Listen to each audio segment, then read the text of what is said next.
There's always been a relationship between the military and the media. It's an uneasy one, but it's existed for centuries. Reporters, photographers, eventually film crews traveling with the troops, or as it's come to be known, embedding. For the journalist, there's a trade-off. Embedding will get you closer to the front line and to the action, but often it's at the price of editorial independence. And in the same way that journalists use militaries to get news stories, militaries use journalists to get their version of a story out.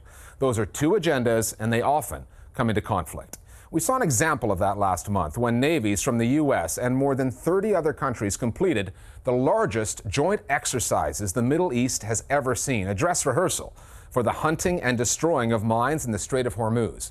The Pentagon wanted to flex some muscle, and it wanted the media there to make sure that that message was delivered to Iran.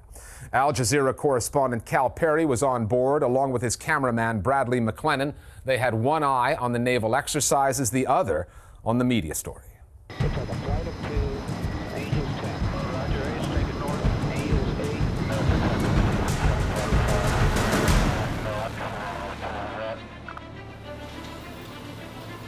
The USS Dwight D. Eisenhower, a floating home in the Gulf to 4,000 sailors from the U.S. Navy's 5th Fleet. Based to 61 combat jets, and for a few days, us, a select group of journalists offered unique access by the Pentagon, which is counting on getting something in return. Our mission is to support you for your mission, which is to report nice things about us during the underway. 24 professional journalists, along with one journalism student, invited aboard the USS Ponce to watch, listen, and report on an unprecedented mission to hunt down and destroy potential mines in the Strait of Hormuz, just off the coast of Iran. An embed on what the U.S. Navy calls the largest naval exercise the Gulf has ever seen. I've embedded many times. You cannot get a sense of what the military is doing in any theatre of conflict, be it the Americans, be it the British, be it whoever, unless you spend some time with that military and get an insight into the tactics, the strategy, the game plan, and so on and so forth. So it is useful to know those things. The group includes American outlets like CNN, PBS, ABC, and Bloomberg, as well as Japanese networks, TV Asahi and NHK World. But the object of the exercise was made clear by the inclusion of one of the BBC's specialty channels, BBC Persian, which, like the Pentagon, targets viewers in Iran. Embeds, like the military operations they are there to cover, work off a pretty packed schedule, handled by a team of military minders. I'll be giving you a tour, and we'll have officers both at breakfast and at dinner. It's a hard thing to manage. Cameramen are always looking for a good shot that doesn't have another cameraman in it. Journalists are always in search of a unique story. But here, you're expected to fall in line. And the other thing about journalists, they bore easily. If you feel like you're being PowerPointed to death and you want to break out and get to see something else, then we can look at that and we can massage the program. But I'm hoping that you'll be able to be, around sufficiently involved that you can capture that. But try as they might to make the journalists happy, We will make that 27 hours feel like 36.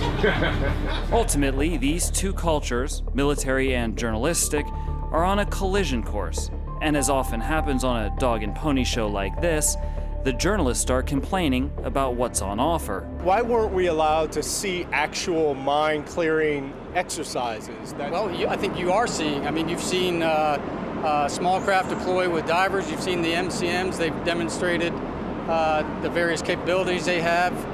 I believe we have shown you the nature of mine clearing operations, the capabilities the sailors would operate them, and I hope that you've had an overall constructive experience in seeing those things. We meant this to be as informative as possible. Starting last night, there was a real sense that many people inside the media just simply were not getting the pictures that they needed, especially some of the TV media.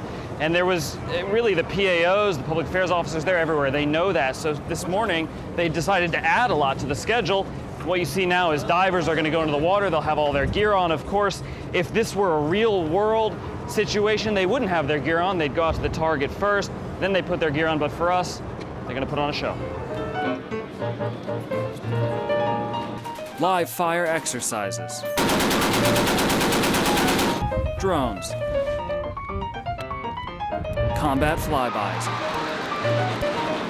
Not only an impressive show of hardware conjured out of nowhere, but money shots, catnip for the camera. I think there is a perception that the American military tries to control, the British military, whoever, tries to control the journalists who are with it. And I think in many cases there is some truth to that. They have their message that they want to get across. They want to be on message. They would like you to be on message. That's what they do. That is the purpose. The media is a tool of what they are doing. Ultimately, the Pentagon measures the success of these naval maneuvers and the journalistic exercise by what it sees on television. The Pentagon has been steadily beefing up its naval presence in the Gulf in response to some of the Iranian threats to mine and close the Strait of Hormuz. Never before has the U.S. flexed so much muscle so close to Iran.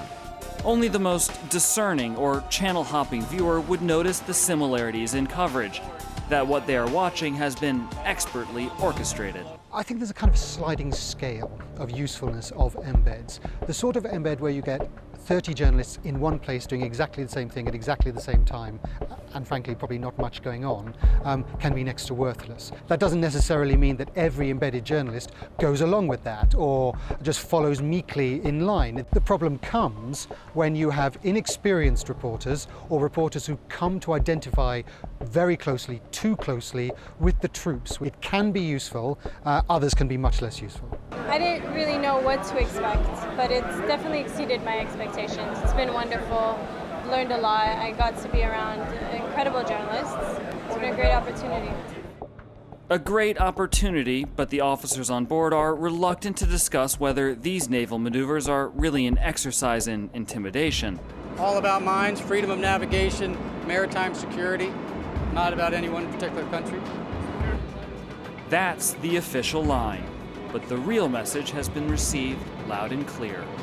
Now, the Navy tells us this training is not meant to be provocative, but Iranian officials say they are watching these exercises very closely and call the situation in the region sensitive. And for the U.S. military that brought these journalists on board, that means mission accomplished. Thanks very much for being here. It's been a pleasure sailing with you. For the Listening Post, this is Cal Perry aboard the USS Ponce.